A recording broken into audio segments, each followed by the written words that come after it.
Hello, everyone. AnneMarie Czyz here, and welcome to AMC Connects Pilot Podcast number 5. Very exciting episode for everyone today. We're going to go over some feedback. I've been downright begging everybody for some feedback regarding the podcast channel. From your perspectives, we'll go over some of that. We also have our main topic of the episode is women's health here at Rome Health, which is a wonderful service line, maybe a little bit broader and different than people might be thinking. And then, of course, we've got the mailbag. So with that, see you soon.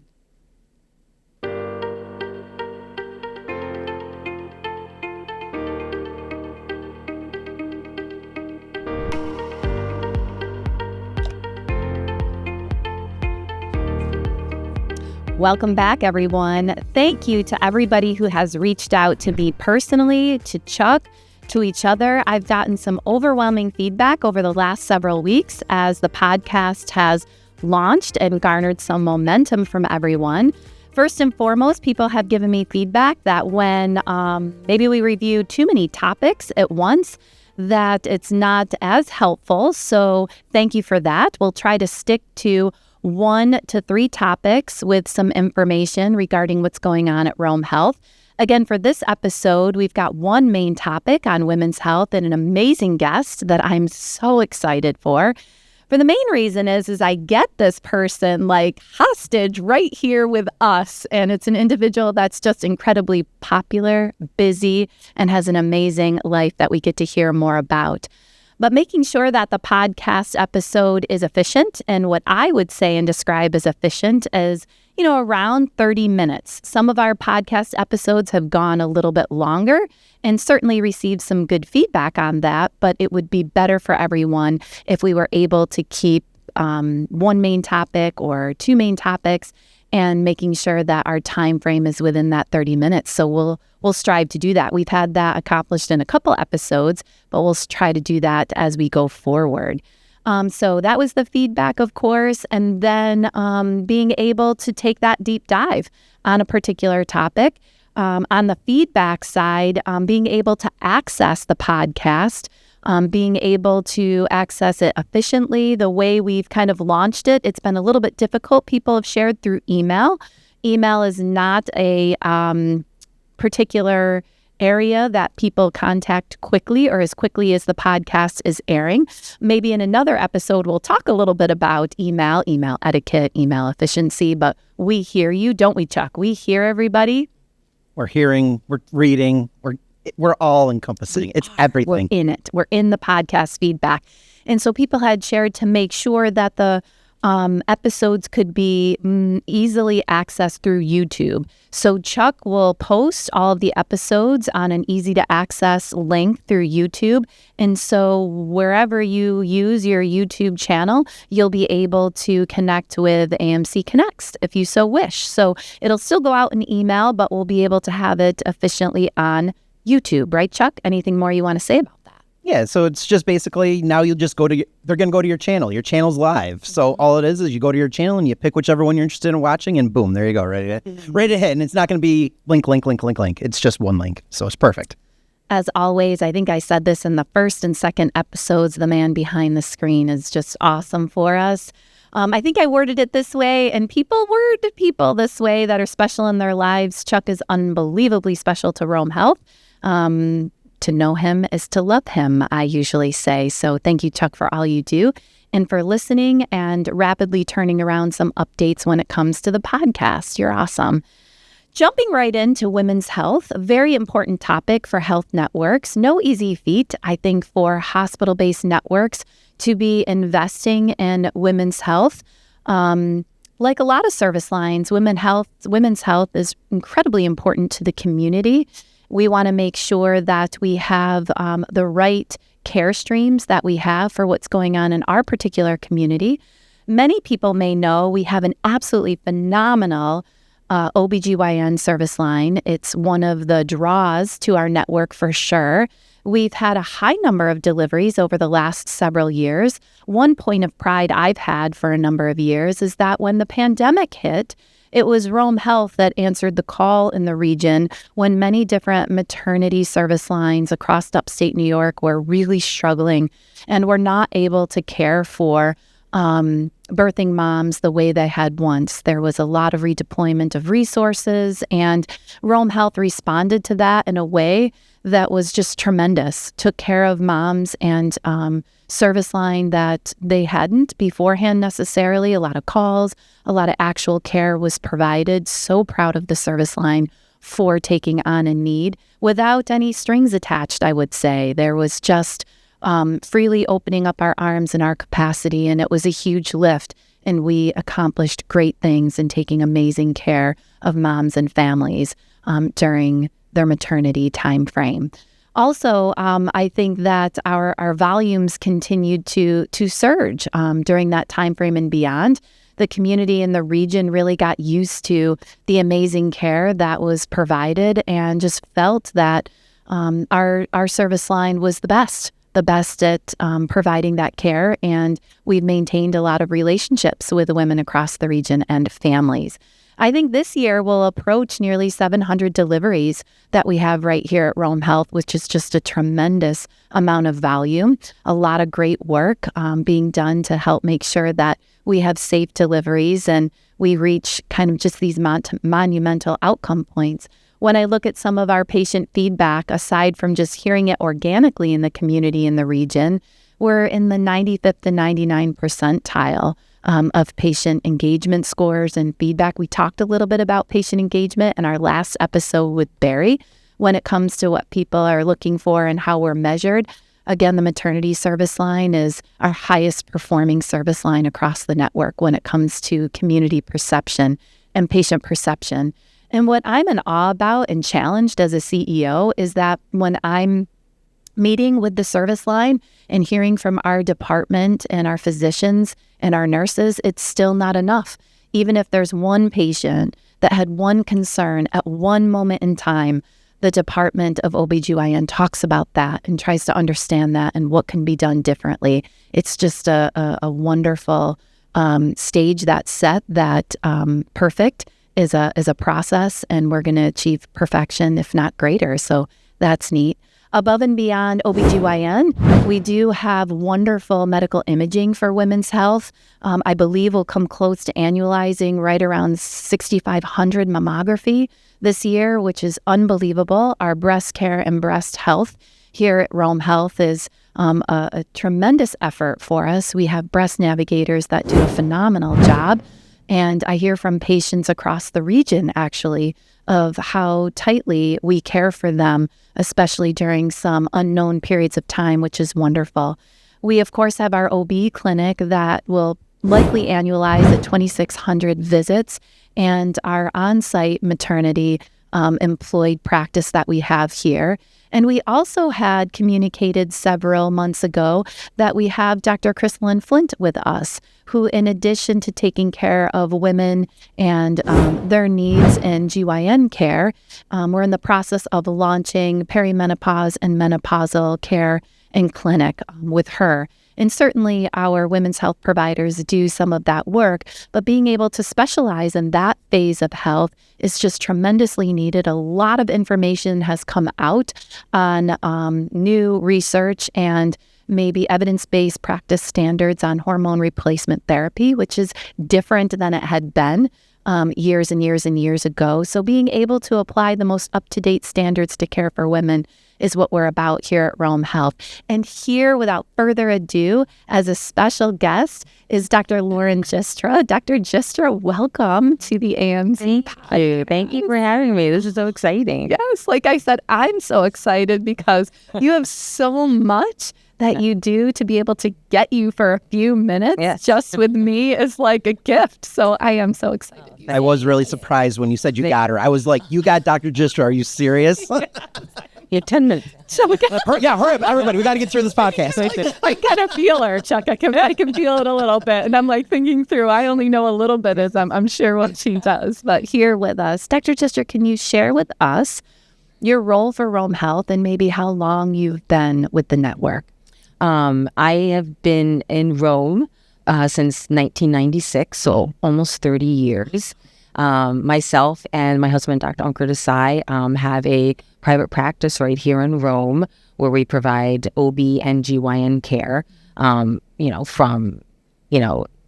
early on and up through menopause.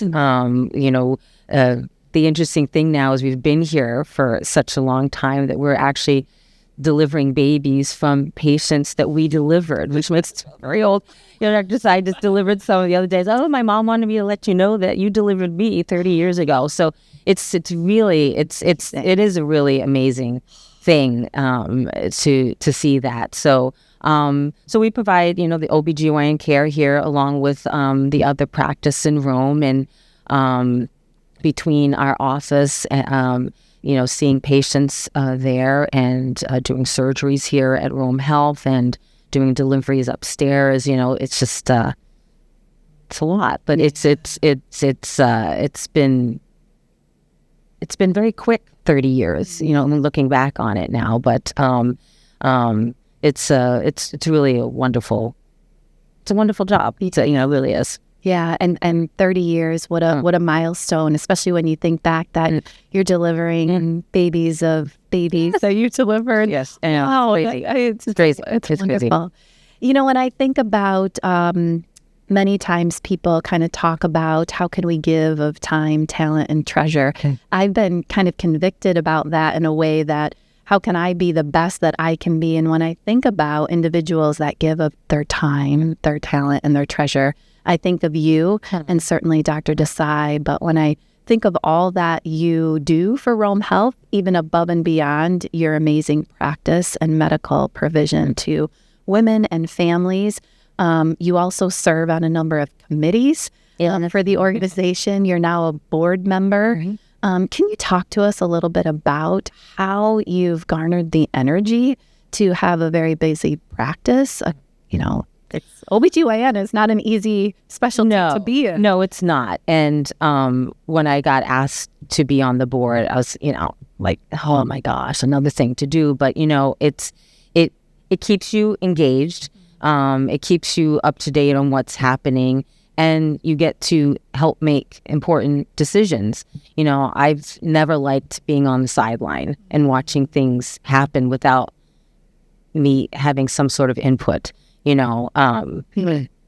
don't consider myself bossy, but I like to be involved. I like to know what's happening before something comes on the news or something bad happens and so forth. And being able to give my input and having it being heard, I think is one of the reasons why, I accepted that. And, I think everyone's busy, no matter if you're a physician or, whatever job you have, with family, you just have to find a balance.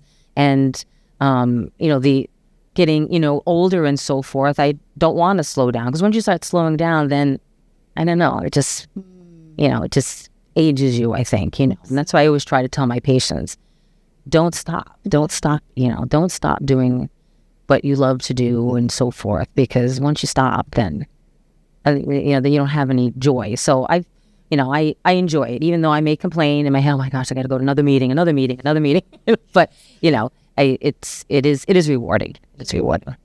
And don't you think sometimes when we give of our time that way, because it's not like you earn lots of income by going to committees. In fact, it's a sacrifice. Yes. Two questions maybe. Do you feel like you talked about you don't want to be on the sidelines, and you want your voice to be heard? Do you think at Rome Health your voice has been heard? And if so, how can you encourage others to take that step? Like, why would it be worth it for others to take that step to engage with their time? I think, when you do engage, then, and with, staff in the hospital, other providers and administration, I think it's important to the hospital. It helps it grow. And I always feel like my voice is heard.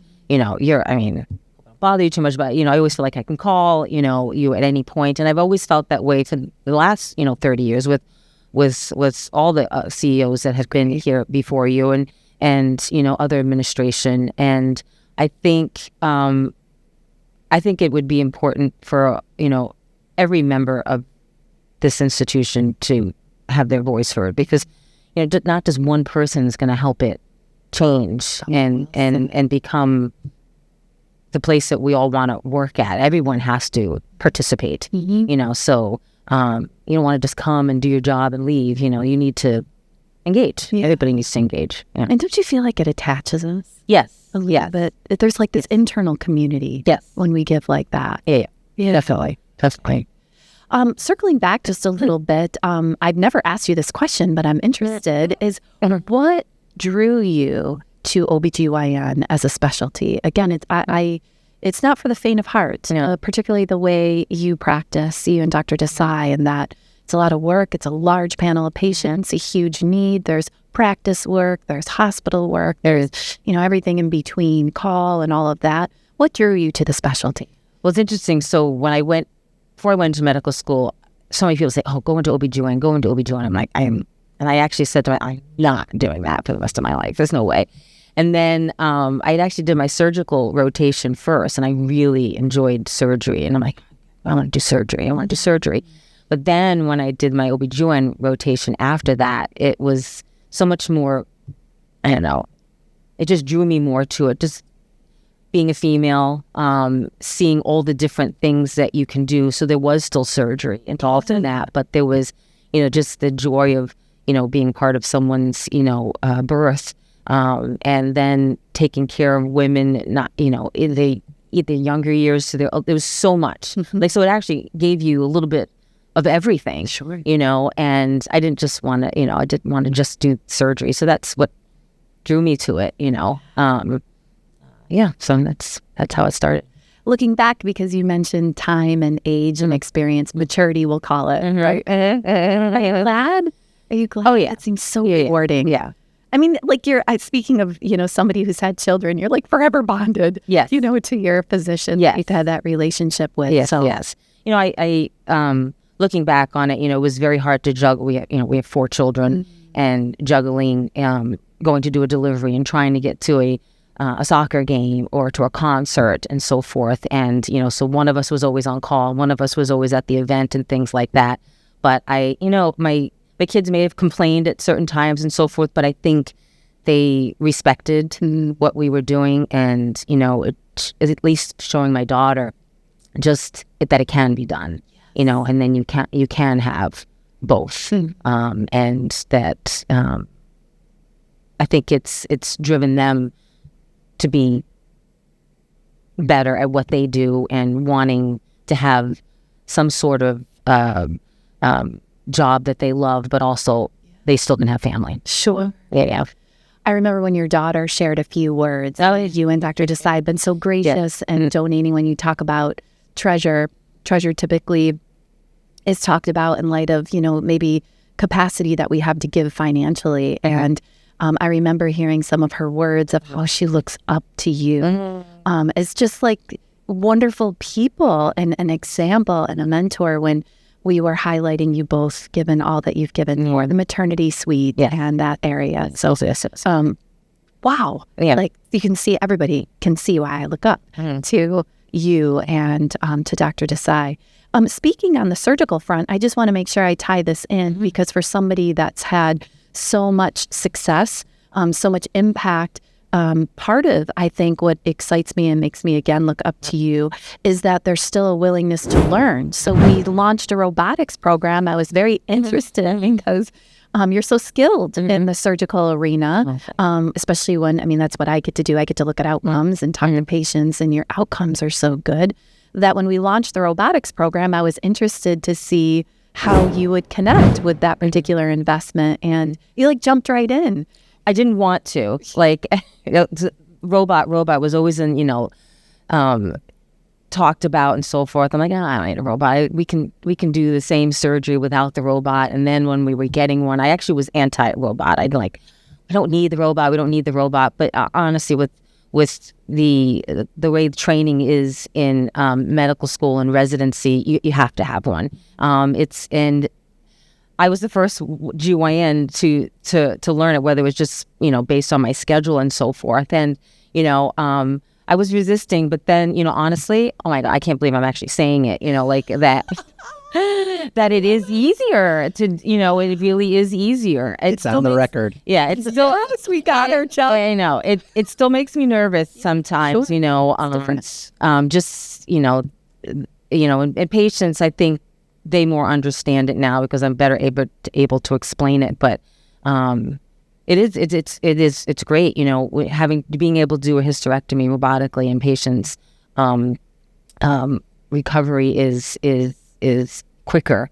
It's also for the aging surgeon. It's easier because you're sitting.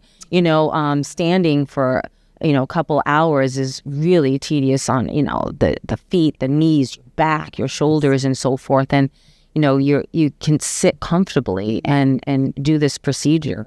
Patients, I think, they're always like, oh, I don't want the robot doing the surgery. Well, the robot's not doing the surgery. The surgeon is doing the surgery with telling the robot what to do. And there's always, you got to explain to them, there's always someone standing there and things like that. But it's actually a little bit of fun. It's fun, it is. It's fun. I'm so glad. I was so grateful you jumped in for a variety of different reasons. But I've worked with and on robotics programs for a long time. And when we first thought about or considered what the outcomes would be, it wasn't until later on I truly absorbed what physicians, particularly surgeons, are going through when they do case volume. And so you've just kind of reassured, and maybe I'm tapping into two spots that you serve, but as a surgeon, but also as a board member, I remember sharing with the board in terms of tangible return on investment for such an investment, like an expensive piece of equipment like a robot,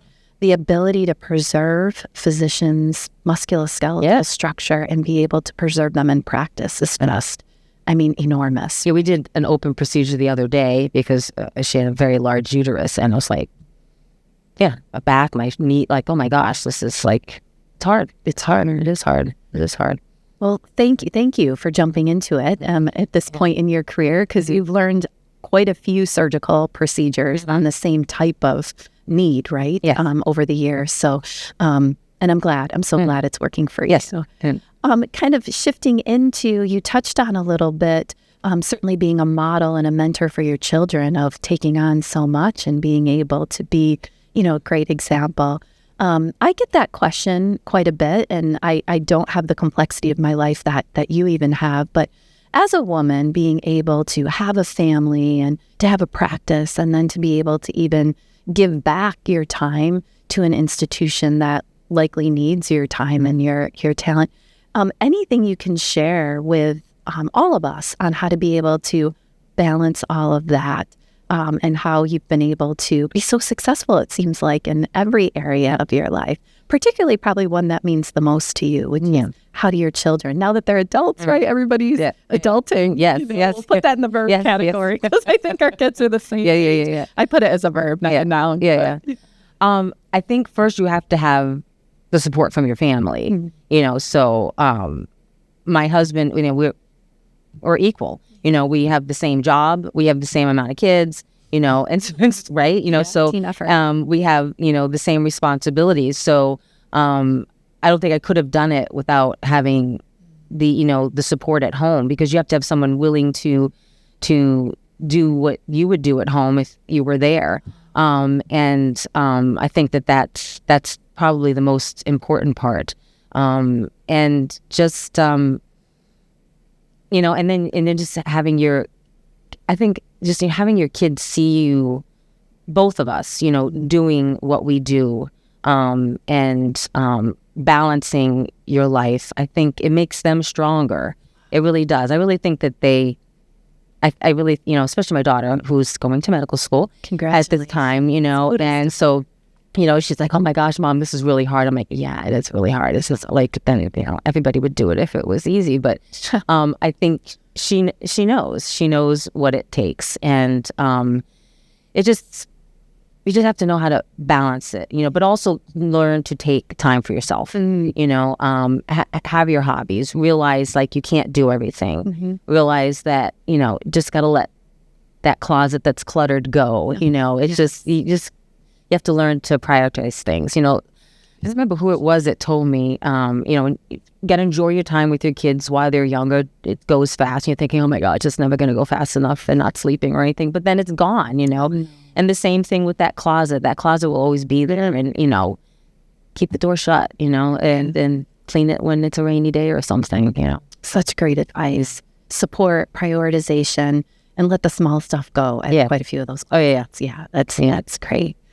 You spoke of having hobbies. I don't want to let you go without going, like, right behind me. You can see in the shot, right, Chuck? These beautiful flowers. It's there. Yes.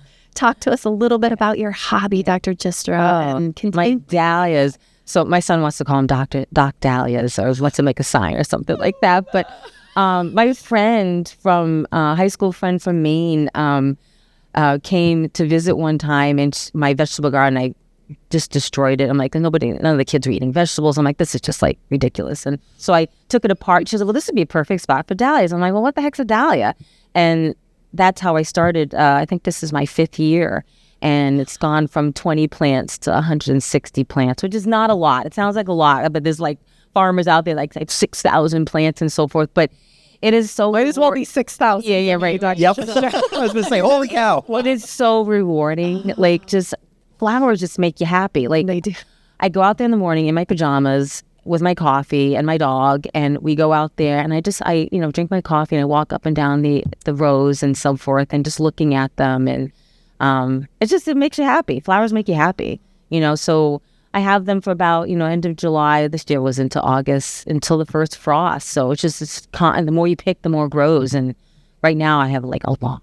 Wow. Yeah, so it's nice. I do bring them to the gift shop here at the hospital. I donate like 4 a day, usually not on Fridays, because I don't want them to sit over the weekend. And so, they sell them there.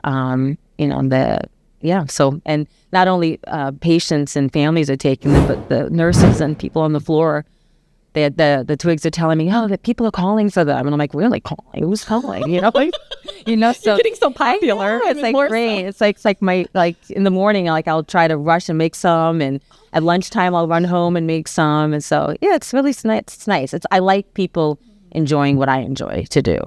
So yeah. They're beautiful. Yes, thank you for mine. They're so gorgeous. You guys, they look fake back there. I promise you're not. Dr. Giustra and Chuck are here to be able to say, no, they are real. They're that beautiful. Yeah. And thank you for giving to the gift shop. Oh, yeah. And now you've got like a reputation above and beyond. It's gonna be sad when they're gone, though. Yeah. But, sure. Yeah. But then you'll get to see them next year, yes, right? Yes. And you have a she shed. Yes, I have a she shed. No electricity in it.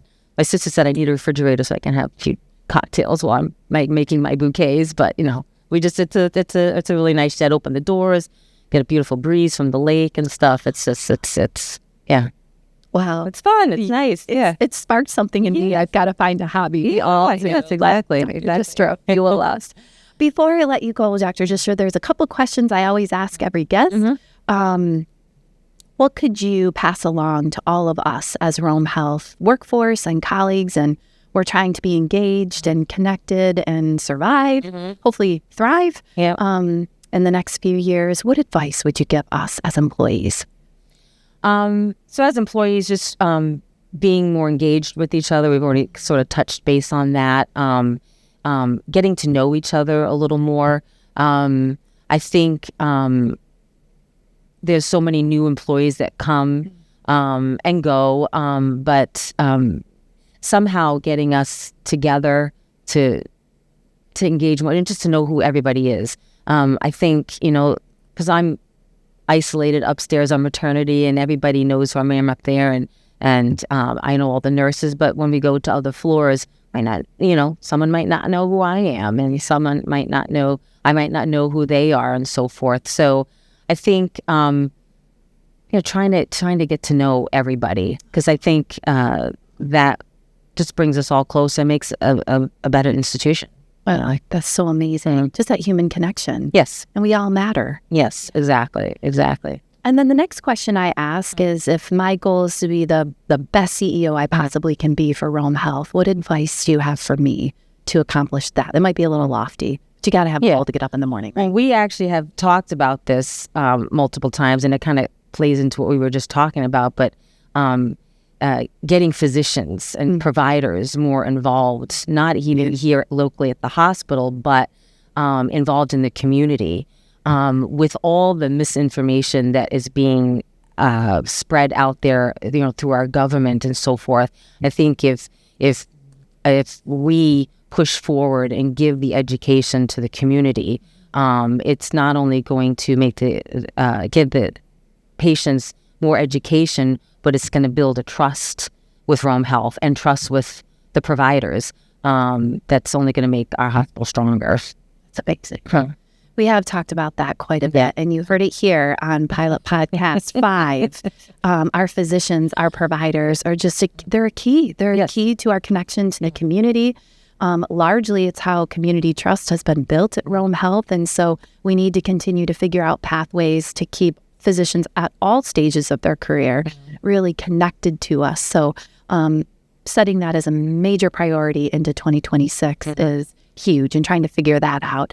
Thank you, Dr. Giustra. We have some tokens that, yes, Chuck has a broader sense of creativity than I do, but I learned these from the maternity service line, believe it or not. The maternity service line just seems to have a cool flair to them.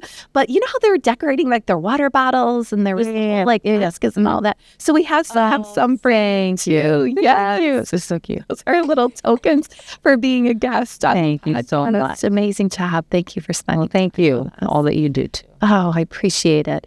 Everybody, if you haven't had a chance to interact with Dr. Giustra, if you see her, when you see her in the hallways or in the community, certainly give her a high five and a thank you for her participation. She is what she seems anytime and every time I've ever interacted with her in almost 4.5, 5 years now. Oh, yeah. I'll be heading into at Rome Health is the same and inspiring. I had mentors back in my earlier career, part of my career, from the Sisters of St. Francis of the Newman community. And they would talk about two attributes, being fully present in the moment as we're together. And they would talk about sacrificial service. And they would talk about in sacrificial service of time, of talent, of treasure, there's kind of this renewable energy, almost supernatural, that comes when you are fully present and you're giving sacrificially.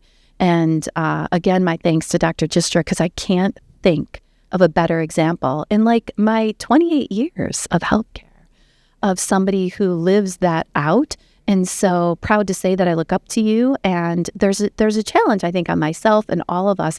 How can we do that? Because I don't know about all of you, but as you listen to Dr. Giustra, there's just kind of this wonderful fount of energy that comes from a vast array of giving that you do in so many different facets. So help that be a challenge to all of us to be able to be that. And Dr. Giustra naturally underscored one of the pieces of advice for all of us as a workforce is to be connected, understand who we are, get to know each other as a workforce together as an internal team.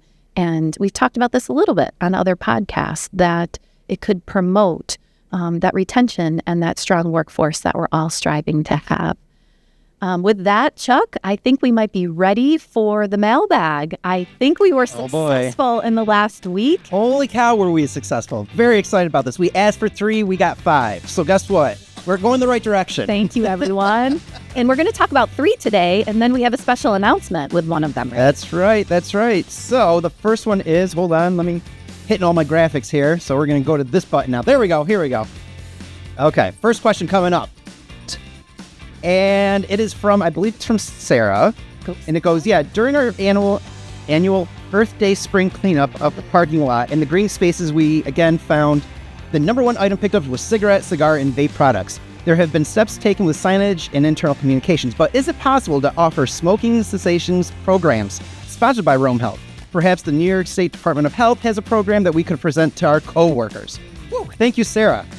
Sarah, thank you for the question. I just want to underscore, you professionally talked about, I think, all our days of cleanup, all our years that I've attended, and I have since we've been here, my gloves have holes in them. Within a couple minutes, it almost feels like, because I'm digging through the grass or the pavement to try to pick up so many cigarette butts. above and beyond the workload of keeping the campus beautiful and clean because we want that for our community, it is, thank you for the question, because there is kind of an underlying energy or concern that we all should have of the amount of the use of smoking and vaping and substances like that we know negatively contribute to health outcomes. And so in short, we do have smoking cessation support. Eileen Luley has been a key contact. She's our director that oversees our cardiovascular center, respiratory therapy. She's a respiratory therapist by background and has a wonderful passion and I think connectivity to making sure that we have support for smoking cessation. So we do have a pathway to do that. So you can visit or encourage people to reach out to her. She's very responsive through email, the health office, and we again have support structures in place to help people to eliminate smoking, vaping, and those substances from their life. So thank you for the question. More to come if that message isn't getting out there. It's a great trigger and flag for me and probably Chuck that we've got to get some information out there to everybody. So maybe we'll do that after this week's podcast episode. Thank you again, Sarah. All right. Thank you, Sarah. Moving on to number 2. Hitting my buttons. There it is. Number 2 comes from Miranda. What she wants to know is, how can leaders best model choosing positivity while also being transparent about stress? Ooh, I hit the wrong button too early. Sorry. And creating the kind of safe, grace-filled environment where staff feels empowered to speak openly, even if their delivery isn't perfect. Miranda, wonderful question. We might have that be a key topic on a podcast episode because it's really important. I think I've shared this a number of times. Our mission, vision, and values really calls us as we live them out to be positive, to be open. I forget what podcast it was. Chuck might remember off the top of his head, but I kind of talked about in response to a question that our organization is a flat organization, and I described a little bit about what that means. But in the context of Miranda's question, it's really about being very comfortable for questions, concerns, and thoughts that come from a variety of different directions, and that we have an open space, whether it's an open door, an open email, where people can express their opinions, particularly in a professional manner. That's what the request is. That's what the expectation is that we would express our views with professionalism, but that we would express our views. I think Dr. Giustra was a wonderful guest to have on, and how important that particular voice, all of our voices as Rome Health employees matter, or we wouldn't be employees here. That voice, that engagement needs to be heard because that's what makes us stronger. So how to be able to maybe reflect that point of view is if we have someone that's working in a position that's a formalized leader role, that physically doors are open, that we're rounding, that we're available. One of the pieces of information I keep in the back of my head is when people are sharing with me their thoughts and opinions, which might be different than where my headspace is. It might be delivered very differently than I thought or that I expect. I immediately say thank you. And it's not just because that's something that I should do. It's because it really fosters that principle of an organization that has an open space to express our views. There's been time and time again that when people, Dr. Giustra is one of them, that people across the network, when they have expressed what's on their mind, it's completely kind of changed the perspective in a good way of a particular topic and made us stronger and better. So making sure that we welcome it as an emphasis. I think I said it at an employee meeting once too, that it's not just a good thing to do to express our views on a particular topic, on how to make the organization stronger, better, safer, but it's actually an expectation for us as employees to express that. So saying thank you when any one of us are expressing our views is really important first, and then to enter into a dialogue. I do think our huddle process is one to keep in the back of our minds as well. When people share their views and thoughts with me, I may not know what to do with them right away, but kind of keeping track of, oh, that sounds like it's a problem that might need to go to a committee meeting or might need further discussion, or that sounds like an actual safety issue. Chuck and I talked a little bit about that on a pod episode, which was somebody saw something in a parking lot on one of our areas of service and saw something and said something. So our voices matter. Miranda, I could go on and on. Like I said, it might need to be a topic that we express more. I hope I answered the question. But our initial reaction to how people express our views is tremendously important to continue to foster that. And for all of us to see it as not just a good thing, but a great thing that people would feel safe and comfortable providing feedback. Chuck, I think we got Perfect. another. We got one more. We got time for one more. So here we go. Third and final question. So it comes from Tiffany. I have worked for Rome Health for 9 years now, and it's nice to see that there is now a podcast for the community. I do have a question as well. If I could change... Oh, I'm sorry. Sorry, I'm like trying to time everything out. If you could change one policy or regulation in the U.S. healthcare to dramatically improve hospital efficiency and patient outcomes, which would you target and why? Healthcare is rapidly changing, as we all know, as well as the state of America. I am curious about your take on this. Tiffany, wow. Amazing question, right? Dr. Giustra is still with us. That's an amazing question. Tiffany, maybe you'll spot me with a start doing, stop doing, continue doing. I know you said one thing. If I was really put on the spot, and if it was one thing that shifted or changed or stopped in healthcare today, right now, and I actually proposed this about 5 years ago, which was for hospital-based networks of care to be supported.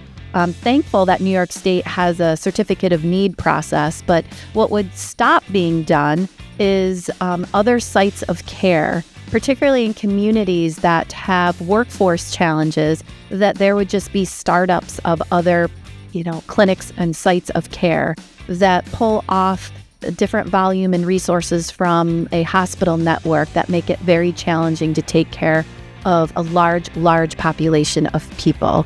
And that's kind of fairly new, depending on how long you've been in healthcare.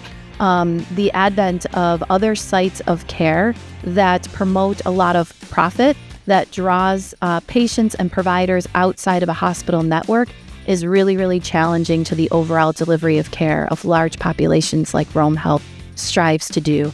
It draws clinicians out of a particular site of care and makes things, very, very challenging from an affordability standpoint. I think the other start point, and I have been pretty vocal about this at the political level, is making sure that we're expanding people's skill sets. Back in 2008 or in the early 2000s, we heard a lot about practicing at top of licensure. The way many of us interpreted that could be a little bit different. I'm a big fan of promoting people to practice not only at the top of their licensure, but their skill set. And there's still quite a few limitations in the Department of Education in creating that experience for clinicians that are absolutely competent, licensed professionals that could be independent and should be independent in their practice. One of the roles is the CRNA role in New York State, the nurse anesthetist role, in that New York State is very late, the latest, I think, for CRNAs, for example, to practice independently with the skill sets and the education that they have. And then I would give another example that we have wonderful paramedics in our community. Paramedicine is a great specialty that's right there in the heart of the community, trying to meet some urgent and emergent needs. Well, many times we have those particular clinicians that serve in a variety of different settings, like the emergency department. Well, they can drop lines in field, but they can't insert lines in an Article 28 facility or in our emergency department, which really limited their practice and therefore made it difficult to use them within our care team to their competency level. Those are just a couple examples off the top of my head that I've been pretty passionate about. That is probably another great concept idea for a longer time frame in a podcast. Great question. I spend a lot of time on it because when we talk about the challenges, as you say, in healthcare today, and Dr. Giustra touched on this, we have to talk about solutions. And those solutions might not be what I call silver bullet solutions, or they're holistically going to fix some of the challenges that we have. But what are everyday, practical, logical steps we could take with the great talent that we do have in our healthcare networks across upstate New York? And I'm really passionate about that. And certainly all those questions were amazing, but that one was another good one. And then continue doing is making sure that we work together. A lot of relationships need to be built across the region so that we can continue to provide care to people who need it most, that's timely and accessible. And so some of those starts of building relationships with entities across our community, but that needs to continue tenfold. And I know, Tiffany, I went above and beyond what your question was. You said one, which was the right question to ask. Ding, ding, ding. Thanks for spotting me. Yeah, thanks for spotting me sometime. Well, wow, our time went very quickly. I hope we filled people's expectations with some of the feedback that we had. So grateful for all of you. Thank you for tuning in. And thank you to Dr. Lauren Giustra for all that she does for our community, for her family, and for Rome Health. And thank you all for helping to create the best care out there here.